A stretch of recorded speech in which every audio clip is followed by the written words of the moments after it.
Hola, espero que se encuentren bien. Los saluda a la licenciada en enfermería Aide Chávez. Hemos estado revisando un poco la anatomía y la fisiología del sistema digestivo para poder comprender un poco más en qué consiste tener una ostomía en el sistema digestivo, ventilatorio o alimenticio. Pues debemos de tener una clasificación de estomas, que es lo que vamos a estar revisando el día de hoy.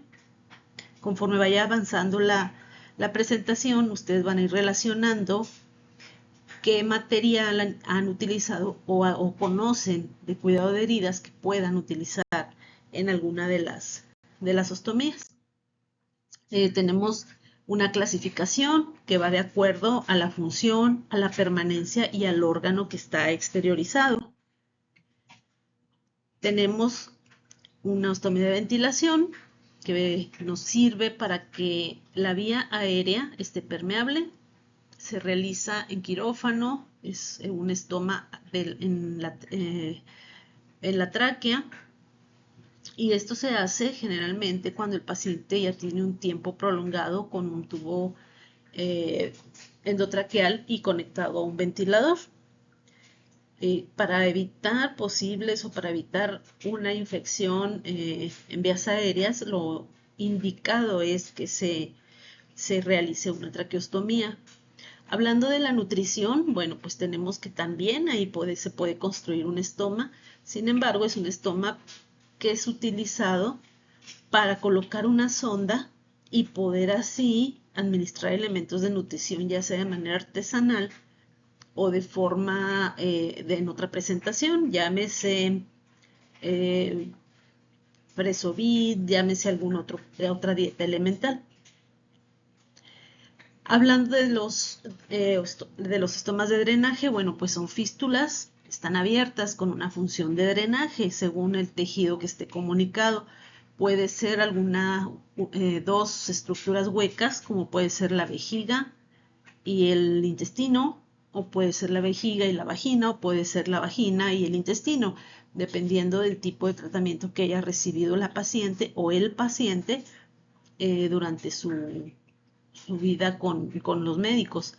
Y tenemos otro tipo de estomas, que es el de eliminación, utilizados para eliminar los desechos de nuestro organismo, que puede ser materia fecal o materia urinaria. De acuerdo a la permanencia, puede ser temporal o definitivo. Las temporales, bueno, pues hasta el momento en que se resuelva el problema que el paciente tiene, ahí se va a programar para una reconexión o para un cierre. Cuando son definitivos, bueno, obviamente se habla con el paciente, se educa desde antes, de igual manera con los temporales, pero con los definitivos, pues se trata de trabajar un poco más porque un estoma definitivo va a suplir la función del órgano que se le va a exteriorizar y ya no se va a volver a reconectar. Por lo tanto, es muy importante nuestra presencia o nuestro trabajo con este tipo de pacientes. De acuerdo a los estomas que nosotros conocemos, sabemos que tenemos estomas traqueales, que ya los vimos, estomas digestivos, que puede ser en el aparato digestivo, pueden ser de nutrición y pueden ser de eliminación. Hablando de los de nutrición, pues están derivados del estómago por medio de una gastrostomía o intestino delgado por medio de una enterostomía. Puede ser de yeyuno cuando es de eliminación o ileostomía también. Y hablando de intestino propiamente, puede ser de colon, que se divide todavía en una cecostomía, y si es una colostomía, sabemos que tenemos varios tipos, que son una colostomía descendente, colostomía sigmoidea, de colon transverso o descendente. Y los estomas urinarios, bueno, pues son para exteriorizar la eliminación es como exteriorizar el aparato excretor, y son para eliminar la orina. Puede ser que se realice un procedimiento para colocar una sonda suprapúbica o puede ser que se construya un conducto ileal, que nosotros lo conocemos como urostomía. El funcionamiento del estómago tiene muchas, tanto limitantes como muy buen resultado. Por ejemplo, la colostomía terminal o sigmoide, las características del efluente es que es semipastoso. Eso hace que no se irrite la piel.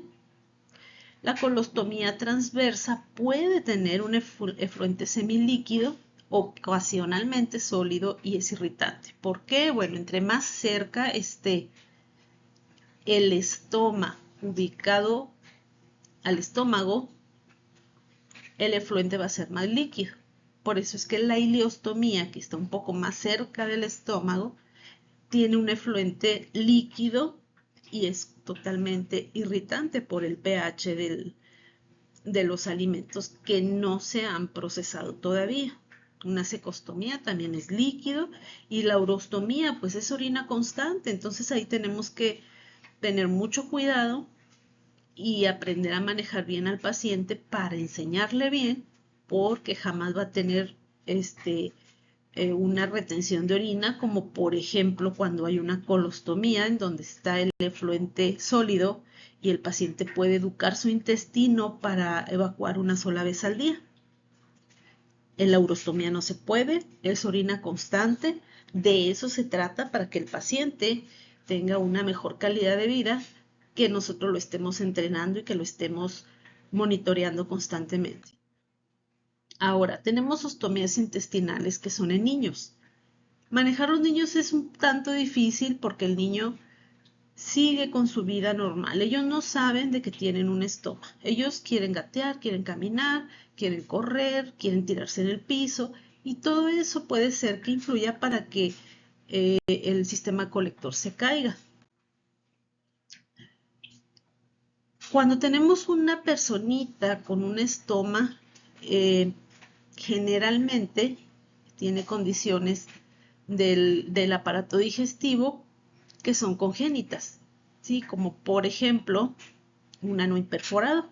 Ese bebé nació sin su ano imperforado, no sabemos si tiene recto, por lo tanto el cirujano procede a realizarle un estoma.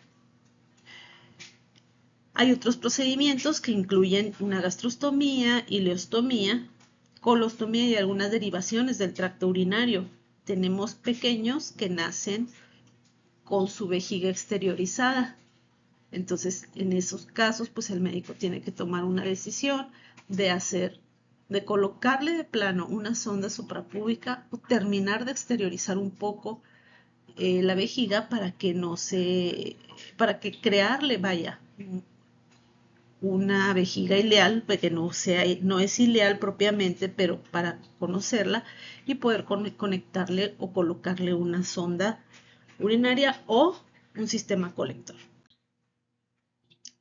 De acuerdo al sitio anatómico, tenemos esta división de colostomías, que es la colostomía ascendente, que va subiendo del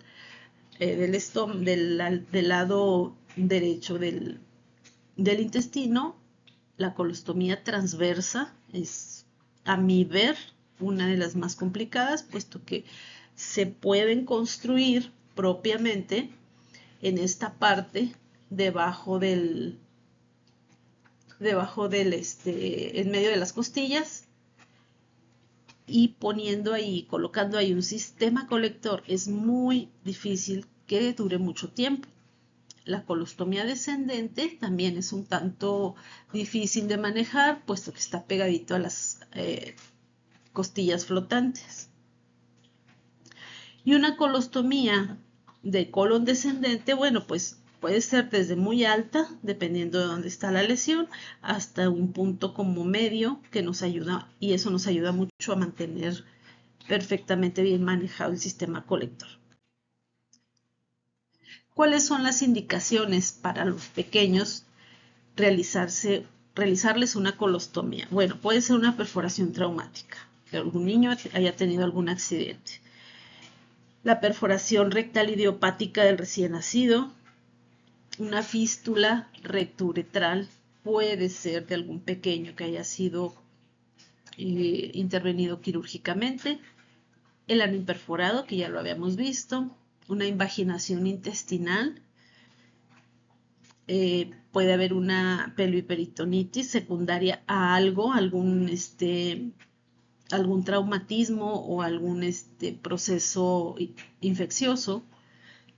Puede ser un megacolon secundario a alguna parálisis cerebral. Hay niños que presentan parálisis cerebral, por lo tanto su intestino no quiere trabajar de una manera normal y es más fácil y más práctico y menos peligroso realizarle una colostomía a estarle manejando con a lo mejor enemas intestinales o supositorios de glicerina.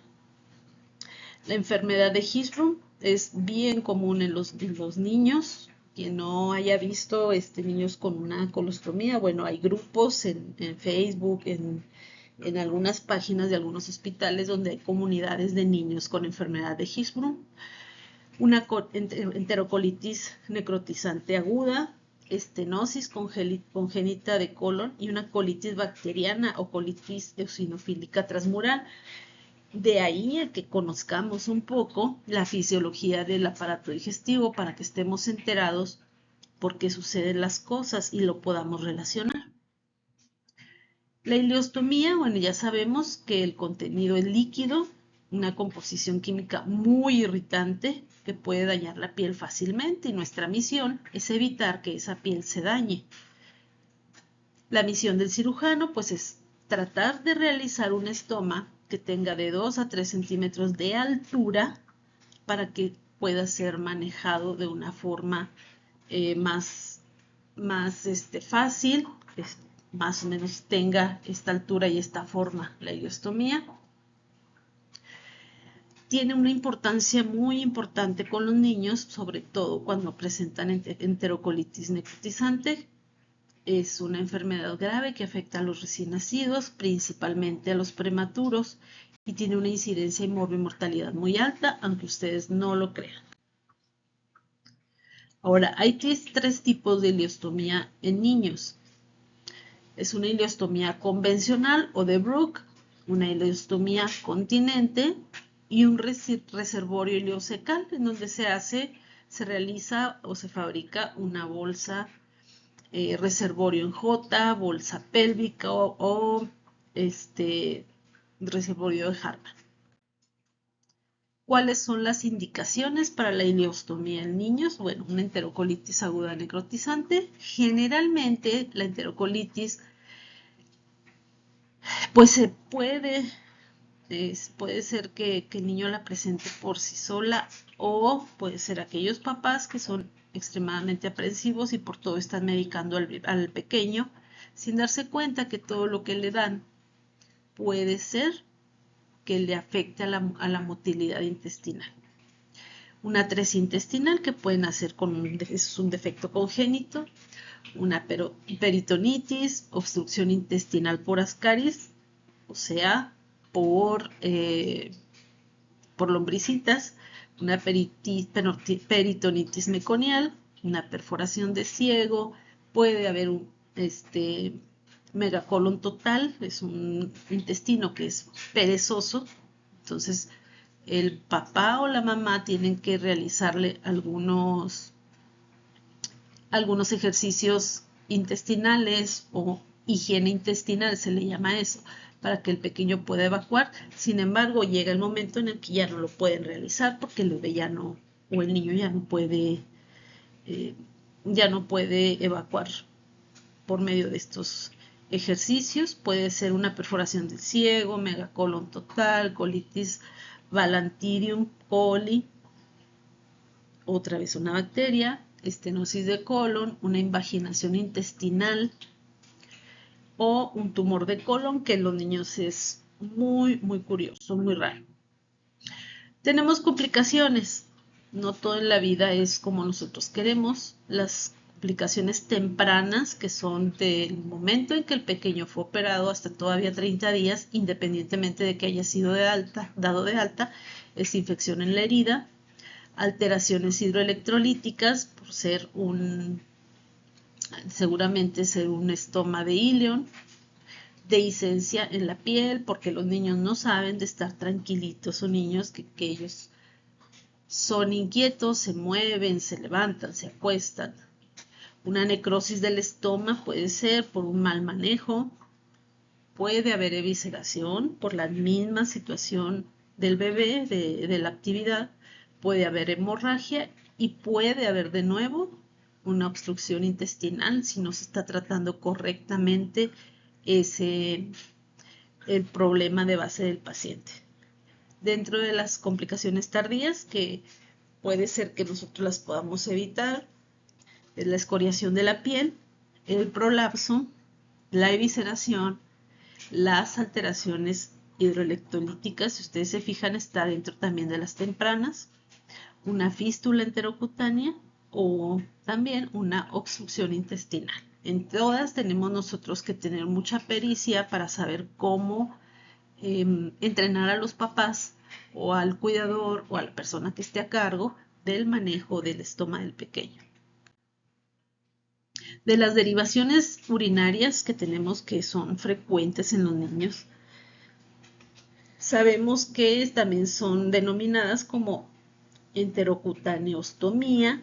Se desconecta uno o ambos ureteres de la vejiga y se llevan a una superficie del abdomen mediante la formación de un orificio. Se realiza un estoma para dirigir el flujo de orina hasta la parte exterior cuando su vejiga no funciona o es retirada. Hay niños que nacen con evisceración de vejiga y en esos pequeños es más complicado regresar la vejiga a su lugar. Entonces lo que optan por hacer los médicos es hacer una derivación urinaria de acuerdo a las condiciones del pequeño o aprovechar que la vejiga está exteriorizada y realizarle una urostomía. De las derivaciones urinarias se pueden realizar por presentar algún trauma, alguna neoplasia o por estar obstruido. Hay pequeños, aunque ustedes no lo crean, que forman cristales en sus ureteros y se obstruyen y generalmente está funcionando uno solo. Entonces, en ese momento, pues hay que realizarle algún procedimiento para poder abrir de nuevo ese uretero. Puede ser que se realice una pielostomía, ureterostomía o una cistostomía, que solamente es colocar una sonda suprapúbica. ¿Por qué no colocar una sonda del meato urinario hasta la vejiga? Porque no sabemos cuál es el problema de base de ese pequeño. Otro tipo de estomas son los de ventilación o los de nutrición. Hablando de los de ventilación, pues es un orificio que se realiza en quirófano, en la tráquea, y nos ayuda para crear una vía alternativa para que el paciente respire. Se coloca un tubo desde el exterior hasta la tráquea para asegurar que la ventilación siga presentándose de una manera correcta, y después se hace una fijación con una cintilla hacia atrás del cuello. Llega el momento en que los pacientes ya no utilizan un ventilador, en que el paciente se les cambia esa cánula de traqueostomía por una de plata para comenzar a educarlo y manejar su vía aérea. Hay pacientes que llegan a recuperarse de tal manera que se retiran la cánula de traqueostomía y ya sea el terapeuta pulmonar o el médico rehabilitador en terapia pulmonar les enseña cómo manejar todo el desecho de la ventilación. Una gastrostomía, bueno, pues es una abertura que se realiza en el estómago, de la pared abdominal hacia el estómago, para que el alimento podamos introducirlo a través de una sonda. y que no pase a través de la boca ni la garganta. Todo es dependiendo de qué tipo de problema tenga el paciente. Se puede colocar una sonda. En aquellos años se colocaba una sonda que se llamaba de Pesser. Todo ha ido evolucionando de tal manera que ahora hay una sonda de gastrostomía como tal, con un globo que hace que la sonda no se vaya a soltar. Y en la parte de afuera tiene dos conexiones que nos van a ayudar, una para inflar el globo y la otra para la alimentación. Aquí tenemos dos tipos de sondas. La verdad es que no se recomienda colocar una sonda de botón. Antes era tipo Mickey porque es solamente esa marca había, pero ahora ya se conoce como un botón de alimentación. Pero eso se recomienda cuando el paciente ya esté estable, ya no necesita realizar tantos cambios porque o ya creció y ya se estabilizó en el peso.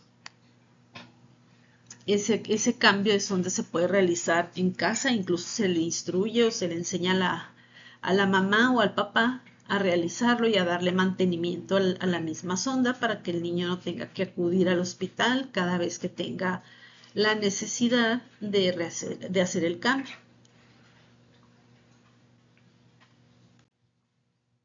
¿Cuáles son las complicaciones que podemos tener en una piel periestomal? Son dos causas principales que son por heces, fecales y orina. También puede ser un estómago mal construido, un sistema colector mal colocado, con una abertura demasiado grande, ya sea en barrera o en la bolsa, y eso hace que el efluente toque la piel y de esa manera la piel se va lastimando a tal grado de que el sistema colector ya no lo podemos colocar tan fácilmente.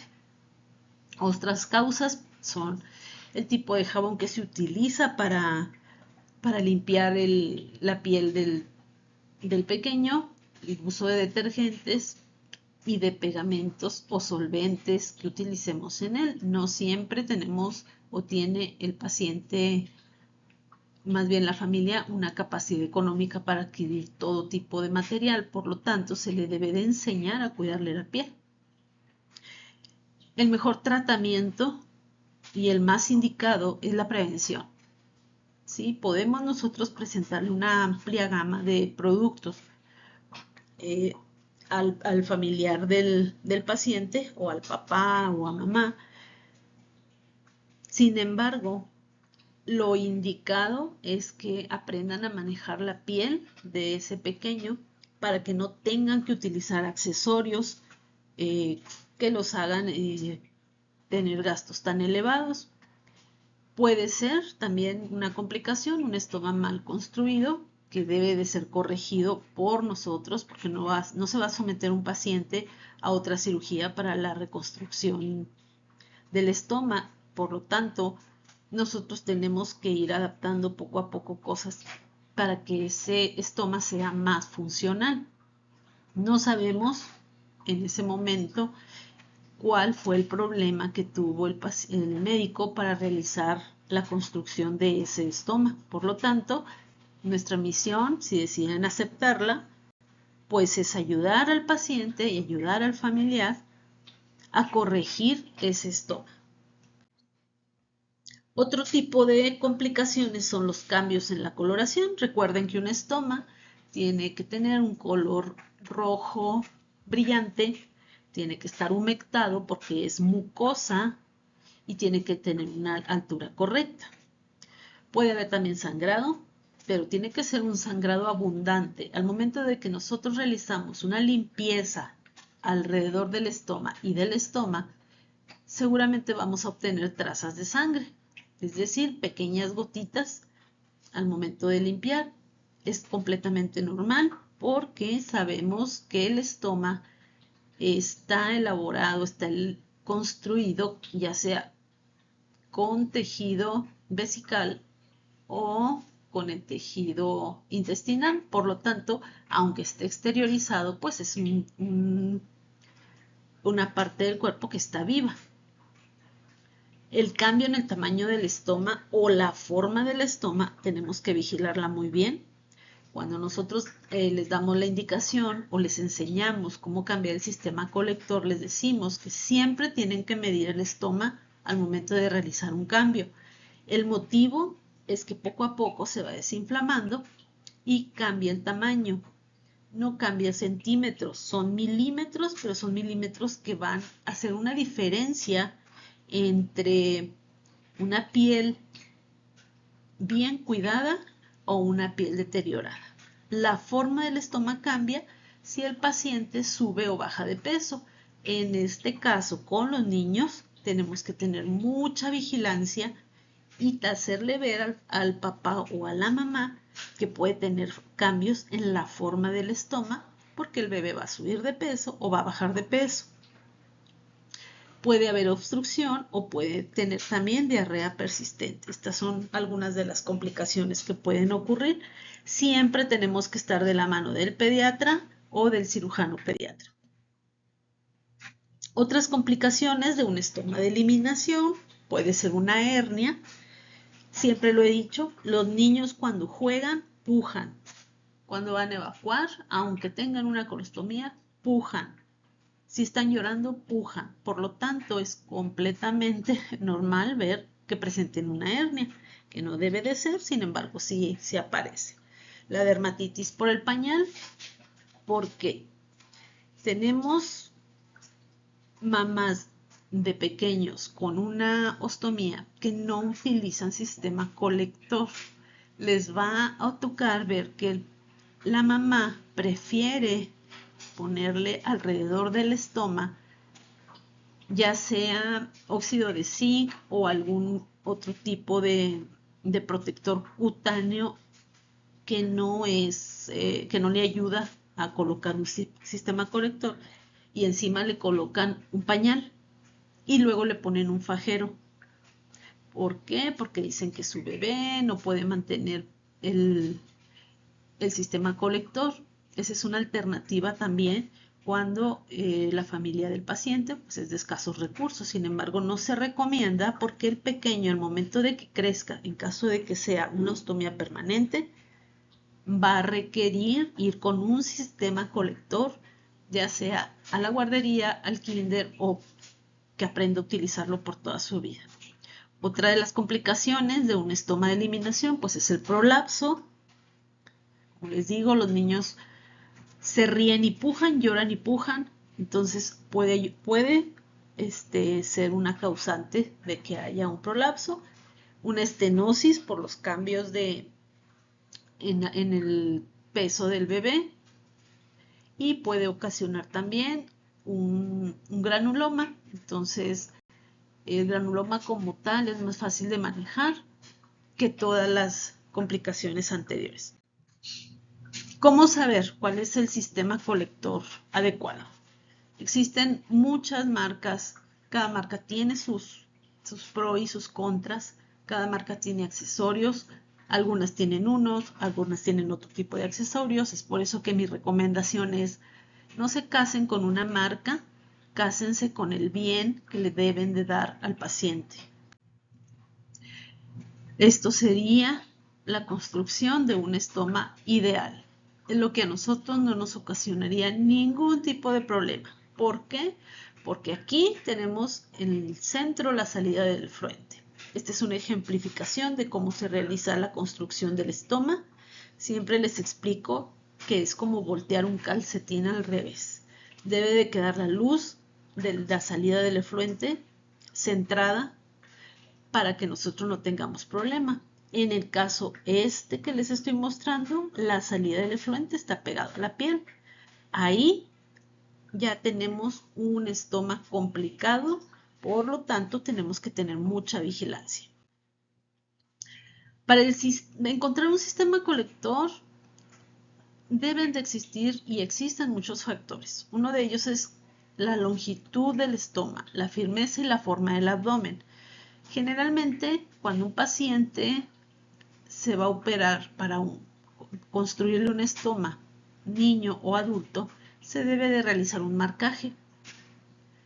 Ese marcaje nos va a ayudar a que el cirujano tome la decisión de dónde construir el estoma para que sea más práctico al paciente y a nosotros el manejo. La ubicación del estoma también hay que tomarla en cuenta. Si el paciente tiene cicatrices o pliegues cerca del estoma, se ha dado el caso de que realizan una ostomía y pegada a la ostomía hay una herida quirúrgica.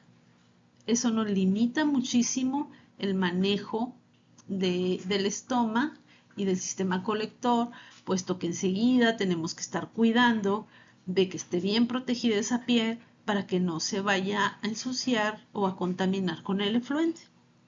Los pliegues y las cicatrices hacen que el estoma sea complicado porque ya tenemos que utilizar otro tipo de accesorios y eso encarece la terapia de colocación de un sistema colector. La estatura y el peso, hablando de niños y también de adultos. Siempre tenemos que tener en cuenta y comunicarle al paciente, si usted sube de peso, su estómago va a cambiar. Si baja de peso, va a cambiar. Por lo tanto, debemos de hacer hincapié en que se mantenga en un peso que sea el peso ideal del paciente, pero que ya no lo modifique, que cuiden su alimentación y cuiden mucho su nutrición. Es posible que sea necesario hacer cambios especiales en los estomas, sobre todo cuando están ubicados muy cerca de la cresta ilíaca o la línea de la cintura. Esos cambios no los hacemos nosotros, ese cambio lo hace el cirujano. Sin embargo, debemos nosotros de hacerle hincapié al cirujano y pedirle que nos apoye si es que el paciente está de acuerdo o si el paciente tiene los medios o el médico cree que el paciente puede ser candidato a una reubicación. ¿Qué accesorios vamos a utilizar? Los que necesitemos. Podemos utilizar desde una tira para poder nivelar la piel en donde haya algún pliegue. Podemos utilizar un anillo plano pequeño, que es lo que siempre les recomiendo cuando son pacientes con una urostomía o una ileostomía. Independientemente de la altura, siempre les recomiendo utilizar un anillo plano porque el tipo de efluente que maneja ese tipo de estomas pues es ácido o es con un pH muy alcalino y es muy irritante a la piel y es más fácil que el material del sistema colector se deshaga. Ya no tenemos en el mercado pasta caraya. Esa pasta estaba elaborada precisamente del árbol caraya que está en Brasil. ¿Qué sucede con esa pasta? Ya no la tenemos y ese tipo de material nos ayudaba a colocarlo a los lados del estómago, alrededor del estómago, con el sistema colector ya colocado. Esa pasta lo que hacía era que al momento que el efluente iba saliendo, primero degradaba la pasta caraya y después degradaba un poquito o inflaba un poco la barrera cutánea. Esta es la barrera cutánea. Y yo siempre les recomiendo, si es una urostomía o es una ileostomía, siempre recomiendo utilizar una convexidad. ¿Por qué? Porque con eso vamos a asegurarle al paciente que su sistema colector le va a durar un tiempo adecuado. El tiempo adecuado son de 5 a 7 días. Si son estomas complicados, les digo, si no se mueve el sistema o no se filtra, no lo mueva, espere un poquito. La literatura nos marca, son de 5 a 7 días, hay pacientes que les dura 10 días, sin embargo hay que pedirle que no se espere tanto tiempo por higiene personal. ¿Cómo se coloca un sistema colector? Todas las cajas de barreras y de bolsas tienen un instructivo como estos. Sin embargo, cada paciente es diferente. No todos los pacientes se van a poder manejar solos. Esto únicamente es un ABC para saber cómo se utiliza cada cosa o más bien orden se utiliza cada cosa, pero lo ideal es de que reciba una asesoría pre-construcción, o sea, antes de la cirugía, y la asesoría después de haberse realizado o de haberse construido el estoma. Siempre hacerlo en presencia del cuidador primario o el papá o la mamá del pequeño. Hay consejos que siempre les pido que tomen en cuenta. Uno de ellos, que la piel debe de estar siempre limpia, seca y sana sobre todo. Y el adhesivo debe de ajustar perfectamente. Como anillo al dedo debe de quedar. Ningún sistema colector va a hacer que ese estoma pierda una circulación al grado de ocasionar la necrosis. Todos los sistemas colectores, desde el más caro hasta el más económico, se adaptan al estoma. Por lo tanto, al momento de quedar como anillo al dedo, protege de las posibles fugas que pueda tener o de las filtraciones hacia la piel.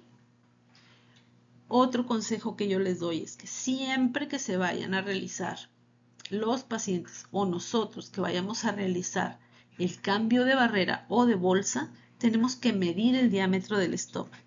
Muchos pacientes, por hobby, por entretenerse, abren su caja de barreras y cortan todas las barreras de un mismo número. ¿Qué es lo que sucede cuando lo hacen así? No se dan cuenta que su estoma está disminuyendo de tamaño, por lo tanto, la abertura de la barrera o la bolsa ya quedó más grande. Y si son pacientes de escasos recursos, no van a tener a la mano una pasta que les ayude a tener un poquito más sellado su sistema colector. Por lo tanto, se van a colocar la barrera o la bolsa con el diámetro más grande y su piel se va a lastimar. Por eso les digo, siempre que se vaya a realizar un cambio de barrera o de bolsa, utilicen la plantilla medidora para que puedan medir el tamaño de su estoma y que puedan realizar el corte en el sistema colector. Hasta aquí tenemos la revisión de los tipos de estomas. Si ustedes se fijan, no vimos todos los accesorios completos de todas las compañías o de las casas comerciales. En lo personal, yo prefiero que ustedes conozcan el material para que sepan qué tomar de cada una de las casas comerciales que les puedan ayudar para tener un paciente en óptimas condiciones o de realizar una asesoría correcta de la colocación de un sistema colector. Les agradezco infinitamente que hayan tomado esta clase. Podemos retomar dudas o sugerencias en la retroalimentación. Estoy para servirles y muchas gracias.